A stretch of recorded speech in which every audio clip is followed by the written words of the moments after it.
para ajudar a gente a entender esse cenário de segurança pública no Rio de Janeiro, a partir de agora a gente conversa com o Coronel Fernando Montenegro, que é veterano das operações especiais do Exército e comandou a pacificação dos complexos do Alemão e da Penha na Operação Arcanjo. Ele que já está ao vivo para falar conosco a partir desse momento. Seja muito bem-vindo ao Acrítica Brasil.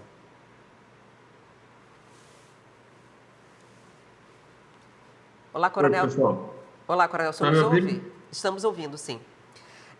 A gente Bom, mostrou ainda há pouco aqui a formação, né, como geográfica dessas comunidades, tanto da Penha como do Alemão, a estratégia que a polícia adotou nessa operação. E a gente tem ouvido de alguns especialistas de segurança até um comparativo dessa operação de ontem com a operação que aconteceu em São Paulo, a Carbono Oculto, em que não houve nenhum morto. É possível, de fato, fazer essa comparação ou a gente está falando de realidades diferentes? Qual o cenário do Rio de Janeiro?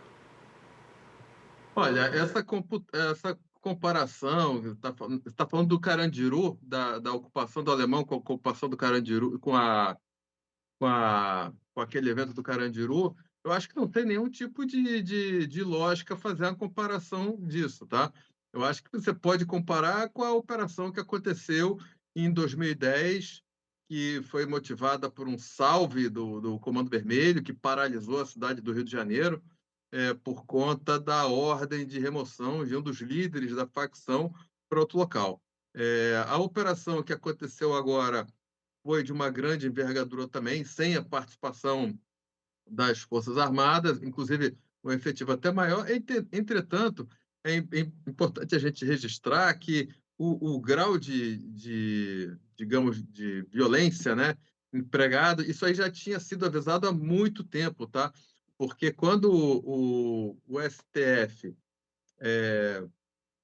ele proibiu, né, com a DPF 635, o ministro Fachin, a operação nas favelas, já foi alertado que aquilo ali ia causar uma expansão do território controlado por eles, um reforço nas contenções. As contenções que o crime organizado usa no Rio de Janeiro são contenções que são é o que a gente chama na linguagem militar, de obras de engenharia de combate, né? São obras de arte de engenharia, são obstáculos para tropa e para viaturas.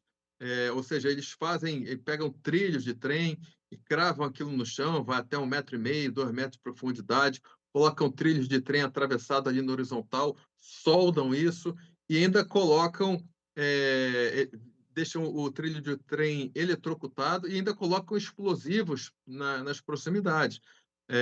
Isso daí, até no campo de batalha, é difícil de você conseguir tratar esse tipo de obstáculo. E o, o Exército tem uma unidade própria para isso, que é no Rio de Janeiro, o Batalhão de Engenharia de Combate, e ele tem veículos blindados que podem se aproximar de obstáculos desse tipo para tentar livrar o caminho. Tá? A polícia não tem.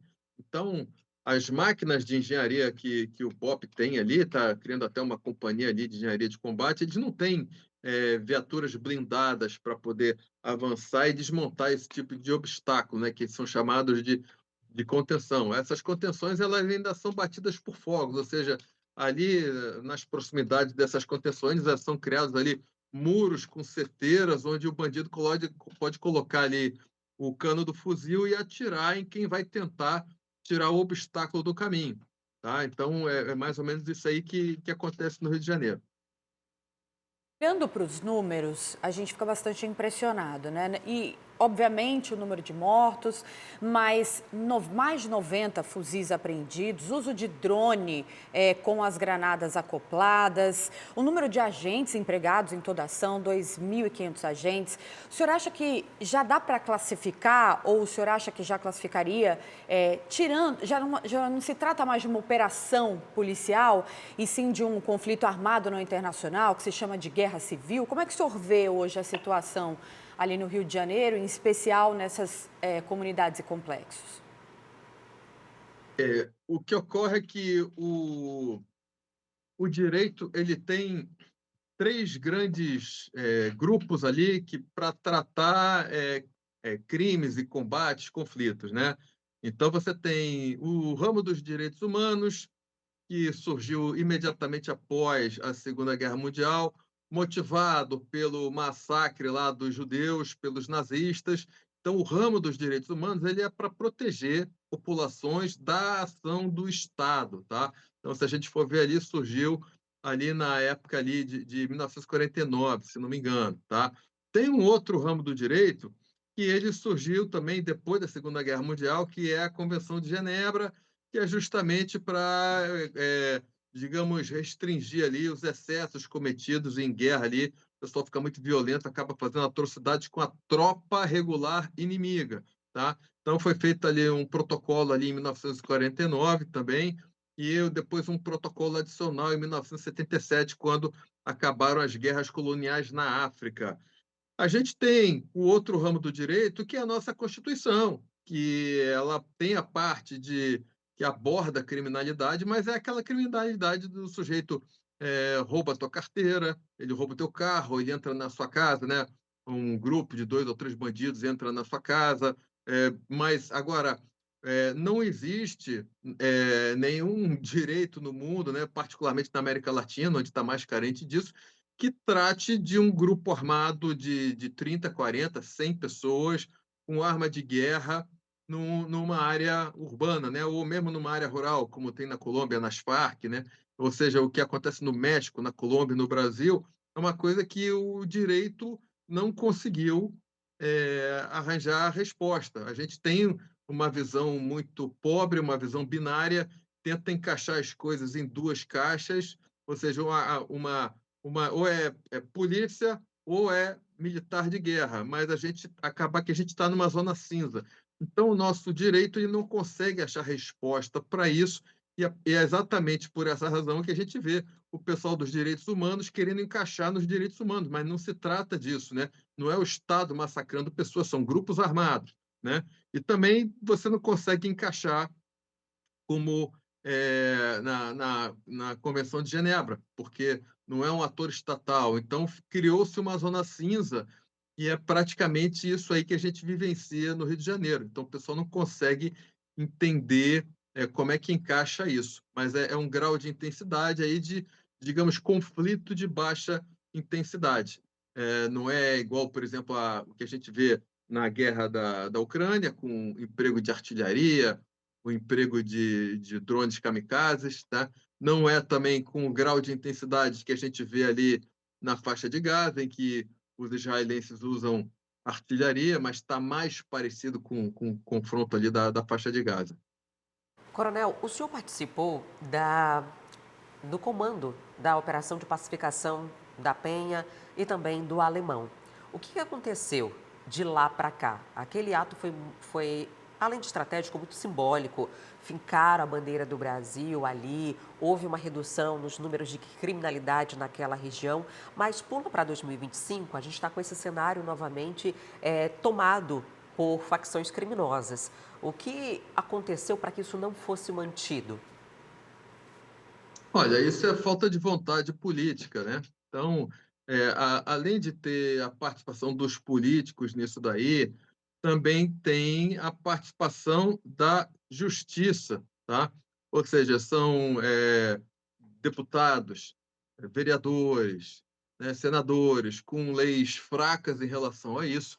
Você tem aí uma resistência do governo federal em reconhecer essas organizações como organizações terroristas, né? Porque o próprio nosso ministro aí, o Lewandowski, falou que causa aí um problema de alteração na ordem social. Eu quero saber o Rio de Janeiro, eu sou do Rio de Janeiro, tá?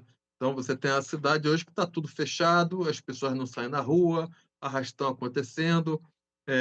Eu quero saber o que mais pode causar uma coisa desse tipo, né?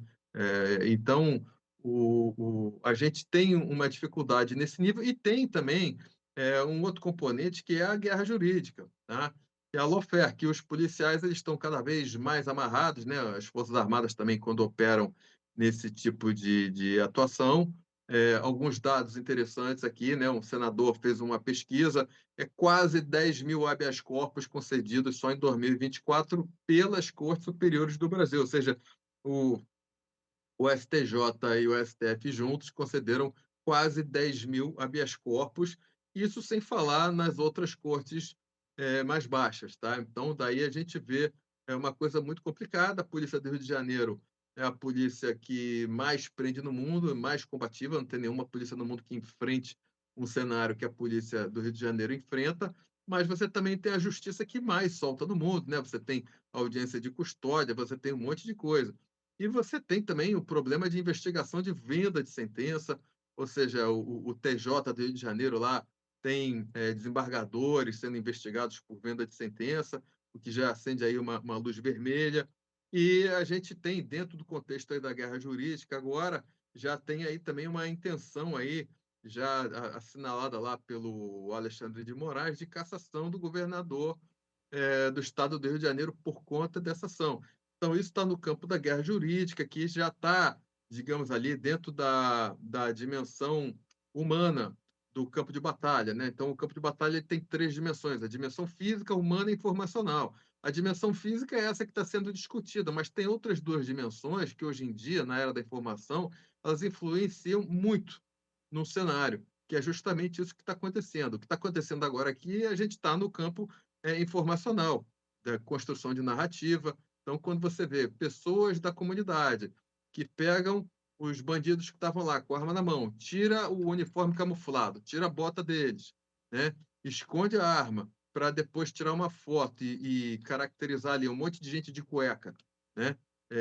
Para caracterizar como se aquilo ali tivesse sido ali uma chacina, um massacre. Isso aí já está no campo da guerra informacional. Mas, por exemplo, quando você fala de guerra jurídica, né, a lawfare, que proíbe, inclusive, a utilização de helicóptero nas operações de favela, que proíbe, por exemplo, uma arma que esteja sendo feita perícia por conta de um inquérito policial militar de uma operação, a arma não pode participar de operações, né? Às vezes policiais não podem, às vezes viaturas não podem. Então, também, na guerra jurídica, é uma forma de você dar um downgrade ali, você criar baixas na logística e até no efetivo de policiais, né? Você proibir policiais de participar de eventos. Coronel, para a gente encerrar, eu que gostaria de ampliar um pouquinho, pegando até um gancho de coisas que o senhor falou para nós aqui agora.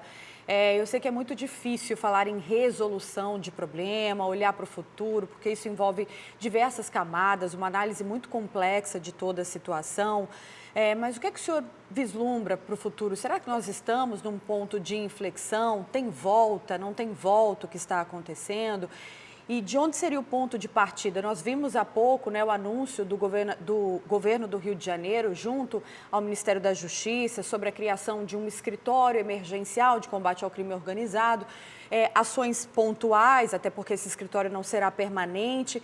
Mas será que já é um ponto de partida? O senhor vê que isso é uma discussão que precisa ampliar muito mais? O que é que o senhor vislumbra para o futuro de uma solução? Bom, eu posso dizer que desistir não é uma opção. Não existe, digamos, resposta simples para problema complexo. Eu acho que vai demorar muito tempo para a gente conseguir resolver isso, porque se a gente começar agora fazendo tudo certo, já é um problema, digamos, complicado de resolver. Mas a gente deveria olhar um pouco mais ali sobre o exemplo do Bukele, né? E que ele fez lá em El Salvador, e está funcionando. Um país ali do tamanho do Rio de Janeiro. Então, vale a pena a gente observar o que ele fez ali e ver o que pode ser aplicado no nosso território. A gente tem aí uma dissonância muito grande do, do governo federal, né, que tem um problema ideológico muito sério, com o governo estadual, na vontade de combater, na forma de atuar, muita gente mais preocupada com ganhos eleitorais, muita politização disso daí, e na prática ali, quem está fazendo alguma coisa de fato ali é o governo do estado. Agora, uma vez que tem uma operação de GLO, né, ela tem que ter o comando ali das Forças Armadas, tá? Então, uma operação de GLO decretada pelo governo federal tem que ter Força Armada controlando, tá bom? Nós conversamos com o coronel Fernando Montenegro, que é veterano das operações especiais do Exército, comandou, inclusive, a pacificação da Penha e do Alemão há 15 anos. Muito obrigada por sua participação aqui no Acrítica Brasil. Quer acompanhar as principais notícias do Brasil e do mundo? Então se inscreva no nosso canal e ative o sininho para receber todas as atualizações. A gente volta em breve com mais informação para você. Até o próximo vídeo. Tchau!